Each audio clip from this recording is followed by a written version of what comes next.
आदि गुरु के संदर्भ में अगर मैं किसी को श्रेय देना चाहता हूँ तो हमारे नितिन भाई आए हैं मिर्जापुर से, जिन्होंने मुझे एक बड़ा संबल प्रदान किया, आदि गुरु की ओर मुझे मोड़ा और बताया कि भारतीय संस्कृति और सभ्यता कहाँ से है। हालांकि हम लोग भी उसी परंपरा परिवार से हैं तो जानते सब थे, लेकिन एकाएक मेरा जो रुझान इस नाम की ओर बढ़ा, उनकी तरफ दृष्टि गई और उनकी दृष्टि पूरे ब्रह्मांड से मेरी ओर आंशिक रूप से आज प्रकट हो रही है, संत की कृपा बरस रही है। तो उसमें नितिन भाई साहब का महती योगदान है।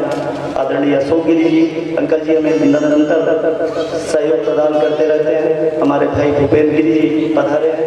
आज सनी भैया जो भटनी से आए हैं, हमारे साथ कंधे से कंधा मिला चल करके काम करने वाले आदरणीय रोहित सिंह जी जो हमारे महामंत्री हैं, छोटे भाई हैं हमारे, दीनानाथ जी, अरविंद सिंह जी, मुनेश्वर गिरी जी चाचा जी, शिवाकांत जी, अनूप भैया, रोहित गिरी जी, गिरजा चाचा, अशोक गिरी जी, जहाँ तक मेरा भगत भैया बहुत मेरे साथ मेहनत किए, आदरणीय राकेश गिरी जी, श्रीपुर, राव वीरेंद्र भैया आए हैं, राजेश्वर यादव जी, अभय प्रताप सिंह जी, अनूप जी और हमारे गुरुदेव जिन्होंने मुझे 6 से लेकर के 10 तक संस्कृत पढ़ाया, हमारे परम श्रद्धे श्री हरिनारायण पांडे जी हमारे बीच में, मैं उनका नमन वंदन करता हूँ। सोमेन जी और हमारे पिछड़ा मोर्चा भारतीय जनता पार्टी के विनोद जी, सभी के प्रति मैं अपना आभार व्यक्त कर रहा हूँ। जी शेखर सिंह जी, धीरज जी हमारे मीडिया प्रभारी। मैं बता दूं जितना सोशल मीडिया पे मेरी पोस्ट नहीं गई है, धीरज सिंह जी की गई है खंडवा से। इन्होंने लगातार सबको मैसेजिंग किया और एक बार और मैं विश्वास के साथ आप बताना चाहता हूँ, इस कार्यक्रम को करवाने में मुझे भीड़ की चाहत नहीं थी। किसी भी चौराहे पे एक हरनाहर को छोड़ करके और एक लालगंज में राजेश भैया को छोड़ करके कोई होर्डिंग नहीं लगाई गई, सिर्फ यहाँ कार्यक्रम स्थल पर होर्डिंग लगाई गई। सबको व्यक्तिगत आमंत्रित करने का प्रयास रहा। मैं यहाँ सब आमंत्रित निमंत्रित बंधुओं को आमंत्रित किया गया है और सभी प्रबुद्ध हैं, सभी वक्ता हैं। आज गुरु शंकराचार्य सेवा ट्रस्ट आप सबका हृदय से आभारी है। और ट्रस्ट दोस्तों, जहाँ तक मेरा ख्याल है, ट्रस्ट का मतलब होता है अपने आप को समाज के सामने प्रस्तुत करना कि मैं क्या करना चाहता हूँ, मेरी इच्छा क्या है, मैं क्या हूँ, यानी बायोडाटा जो वो आपके समाज के बीच मैंने प्रस्तुत किया अब जुलाई में। तो मेरी इच्छा है और मैंने पूरी तरीके से व्रत धार लिया है।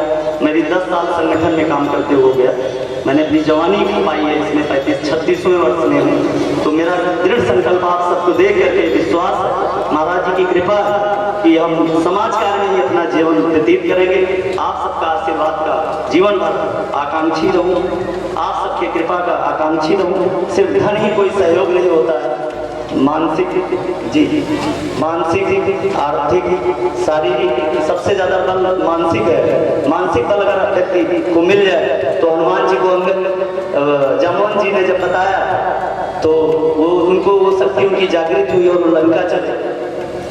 सबसे बड़ी शक्ति वही है। बाकी आप सबकी कृपा से, संत जनों का कृपा है, बड़े भाइयों की कृपा है, तो सबका एक साथ। मैं तिवारी जी का, अपने छोटे लाल गुप्ता चाचा का, हमारे भाई छोटे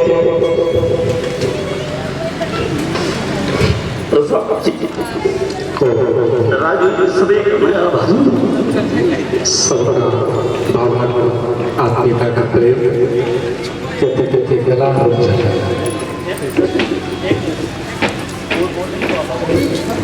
चित्रकूट की धरती से पधारे आदरणीय भंवरपाल जी से मेरा आग्रह है कि रामचरितमानस से 2 चौपाई और कुछ अपना चिंतन व्यक्त करें। फिर सर्वदा अपने हम लोग महंत परिवार से हैं, महाराज जी मंदिर भी छत्तीसगढ़ गए हैं, सारस्वत और सारनाथ, जहाँ के महंत मेरे चाचा श्री राम प्रताप गिरी जी हैं और मेरे नर्मदेश्वर भगवान के महंत भी आपने दादाजी ने आपको नियुक्त किया, तो बाद में आपका आभार व्यक्त करेंगे। लेकिन उसके पहले मैं चाहता हूँ कि हमारे भंवरपाल भैया आए और अपने विचार। इसमें एक बात मैं केवल कहूँगा, कार्यक्रम चल रहा है,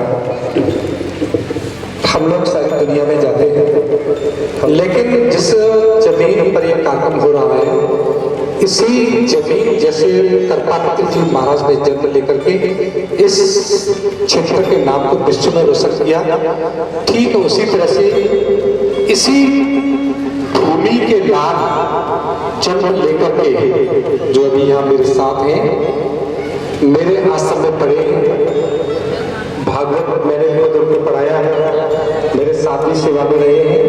इसी भूमि का जन्म, यही का खून है, यही की मिट्टी है, इसलिए ऐसे वो कथावाचक हैं और बाहर में बड़ी बड़ी कथा तो करते हैं। उनका आज मैं चाहूँगा कमले सी माला पहना के, क्योंकि बाहर सम्मान होता है अच्छी बात है, कि जब घर में सम्मान होता है उसकी खुशी अलग होती है। तो मैं चाहूँगा चेतन शुक्ला जी आए और हमारे कमरे से आगे और बाद में 2 शब्दों के द्वारा उनका आशीर्वाद भी लेंगे, लेकिन पहले जो कमलेश जी ने आमंत्रित किया है वो सभी आएंगे। रामचरितमानस भागवत की कथा करते हैं और हमारे साथ में बहुत पुराने जुड़े हुए हैं, हमारे आश्रम में भी रहे हैं, पढ़े हैं, लिखे हैं, मेरी सेवा में भी रहे हैं, जोधपुर में भी रहे हैं, सब जगह रहे, इसी व्यक्ति से चलते हैं। तो परम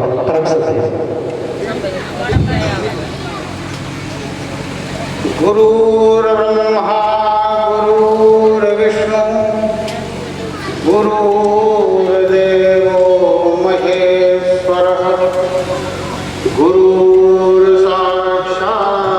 परब्रह्म तस्मै श्री गुरुवे नमः। सर्वप्रथम पधारे हुए महासंत जन स्वामी श्री शिव स्वरूपानंद जी महाराज के चरणों में ओम नमो नारायणाय। अन्य संत जनों को भी मेरी ओर से दंड प्रणाम। आए हुए समस्त आगंतुकों एवं ग्रामवासियों के चरणों में मेरा नमन। और यहाँ इस कार्यक्रम के आयोजक हमारे मित्र कमलेश जी की मेरा बार बार सादर अभिनंदन। बड़े सौभाग्य का विषय होता है जब हमें सत्संग की प्राप्ति हो जाती है, क्योंकि सत्संग भगवान का रूप है। अनेक जन्म संसिद्धि ततो माम पराम गतः। यहाँ हमें अपने कामों से फुर्सत नहीं है, लेकिन संत दरस और संत संग इसका बड़ा ही महत्व है। गोस्वामी जी ने भी रामचरितमानस में नवधा भक्ति का विवरण देते हुए लिखा, प्रथम भगति संतन कर संगा, दूसर रति मम कथा प्रसंगा। सबसे पहली भक्ति सत्संग को ही बता दी गई है, क्योंकि अगर जीवन में कुछ मिला है तो बिना सत्संग के नहीं प्राप्त हो सका। एक जगह गोस्वामी जी ने लिखा कि मति की रति गति भूति भलाई, जो जेहि जतन जहाँ जेहि पाई, सो जानऊ सत्संग प्रभाव, कहूँ भेद नान उपाय। मति सुमति हमें संत संग से ही मिल सकती है। लोगों बेग न आन उपाय, कोई दूसरा उपाय नहीं बताया गया। विद्यालयों में हमें शिक्षा मिल सकती है, मिलती है, जीवन में अनिवार्य है, लेकिन क्वालिफिकेशन पर्याप्त नहीं होता। जब तक सुमति प्राप्त नहीं है जीवन में, क्वालिफिकेशन का कोई अर्थ नहीं होता। और यदि सुमति मिश्रित क्वालिफिकेशन है तो फिर पूछना क्या है। तो वो सुमति मात्र संत संग से ही प्राप्त है, ऐसा गोस्वामी जी का मत है, ऐसा संतों का मत है, ऐसा वेदों का मत है। मति, कीर्ति, यश, सुयश नहीं प्राप्त हो सकता। यश तो हमें प्राप्त हो जाएगा, पैसा बहुत कमा लें, पता चला जिले में पहला नंबर है पैसे में, यश तो प्राप्त हो गया, लेकिन सुयश बिना संत संग के नहीं हो सकती। गति, सुगति बिना संत संग के अच्छी गति नहीं मिलती। कीर्ति और भलाई अर्थात कल्याण, ये चीजें यदि मिली हैं तो सिर्फ संत संग से मिली। सात स्वर्ग अपवर्ग सुख उधारी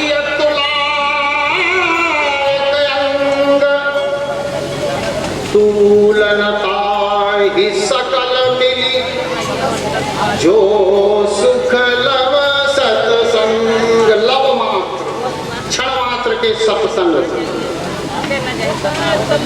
क्योंकि और कोई ऐसा कार्य नहीं है जो क्षण मात्र में तुरंत सिद्ध हो जाए। एक संत के पास ही ये क्षमता होती है तुरंत। सरला तप, गोस्वामी जी ने कहा एक जगह कि सरला तप निशि शशि अपहरई, और संत दरस जिमि पातक टरई। मात्र दर्शन से पाप टल जाता है। लोगों ने विश्वास नहीं किया कि मात्र थोड़े से संत दर्शन से पाप कैसे टल जाएगा। पूछा गया कि कोई उदाहरण बताइए कि तुरंत संत के दर्शन हुए हो किसी को और दर्शन होते ही पाप टल गया हो। रामचरितमानस में एक उदाहरण मिला जयंत का, आप सब लोग जानते हैं। अहंकार वश चित्रकूट में भगवान थे, तो अहंकार वश उनकी परीक्षा लेने के लिए कौवे का रूप बना के पहुंच गया और सीता जी के चरणों में चोंच का प्रहार किया। उसके इस घृणित कार्य से गोस्वामी जी ने उसका नाम लेना बंद कर दिया। काहू बैठन कहा न ओही, ओही लिखने लगे, जयंत नहीं लिखा। जैसे लोग दुश्मन का नाम नहीं लेते, काहू बैठन कहा न ओही, राखी को सके राम कर द्रोही। गोस्वामी जी ने उसे इतना बड़ा पापी मान लिया कि इसका नाम लेना भी ठीक नहीं है। वो ब्रह्मलोक गया, शिवलोक गया, विष्णुलोक गया, कहीं उसको बैठने के लिए जगह नहीं मिली। लेकिन जब नारद जी के सन्मुख पहुंचा और नारद जी के दर्शन उसके हो गए तो वो नाम लेने लायक हो गए। और गोस्वामी जी ने लिख दिया कि नारद देखा भीतर जयंता, लागी दया कोमल चित संता। मैं संतों के सन्मुख अधिक बोलना वाचालपन होता है, इसलिए मैं अपनी वाणी को इन्हीं शब्दों के साथ, जग में सत्संग बिना मानो सन्मत गति पाना, क्या जाने आसुरी प्रकृति के जो प्राणी, सत्संग में आना क्या जाने।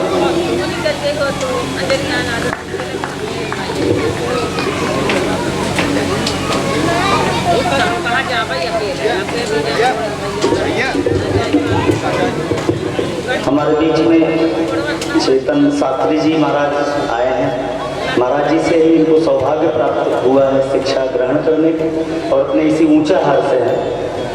तो मैं आपसे आग्रह करता हूँ कि आप मंच पे पधार करके, और बहुत अच्छे भजन गायक भी हैं, कुछ भजन और आप अपने वक्तव्य दें। चेतन बहुत बहुत धन्यवाद भैया कमलेश जी। अखंड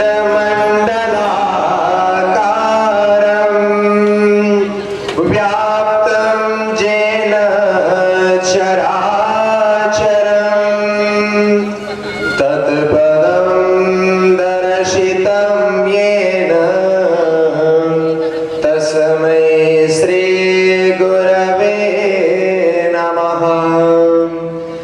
गुरुर्ब्रह्मा गुरुर्विष्णुः गुरुर्देवो महेश्वरः गुरुर्साक्षात् परब्रह्म तस्मै श्री गुरवे नमः। जय जय श्री राधारमण, जय जय नवल किशोर, जय गोपी चित चोर प्रभु, जय जय माखन चोर, जय श्री आश बिहारिणी, जय जय बरसाने वारी, जय गोपी चित चंद्रिका, श्री वृषभानु दुलारी। वृंदावन के धाम को मर्म न जाने को, डाल डाल रूपात में श्री राधे राधे होयम। राधे मेरी स्वामिनी, मैं राधे को दास, जन्म जन्म मोहि दीजिए श्री वृंदावन वास, श्री वृंदावन वास। परमादरणीय प्रातः स्मरणीय मंच पर उपस्थित हमारे सतगुरुदेव भगवान स्वामी जी एवं यहाँ पर पधारे हुए सभी श्रोता बंधु, जैसा कि मेरा परिचय भैया जी ने बताया कि हम आपके ही क्षेत्र के, गुरु जी ने भी बताया कि आपके ही इसी क्षेत्र ऊंचाहार में हमारा घर है, और हमें परम सौभाग्य सतगुरुदेव भगवान के श्री चरणों में रहने का अवसर हमें प्राप्त हुआ।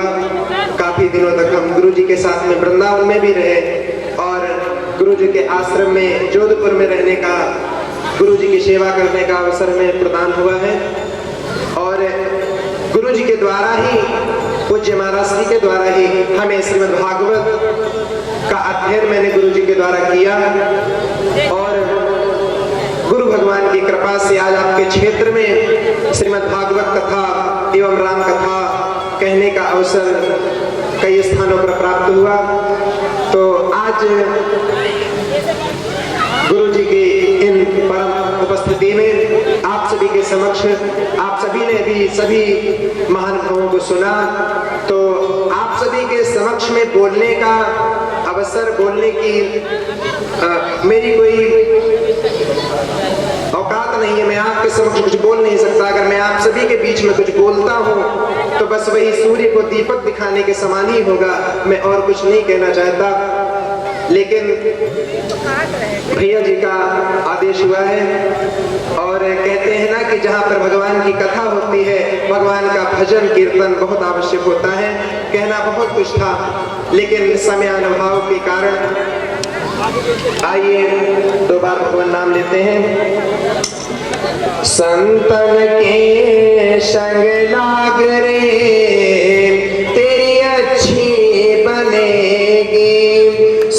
बन के संग लाग रे, तेरी अच्छी बनेगी, अच्छी बनेगी तेरी किस्मत जगेगी, अच्छी बनेगी तेरी किस्मत जगे।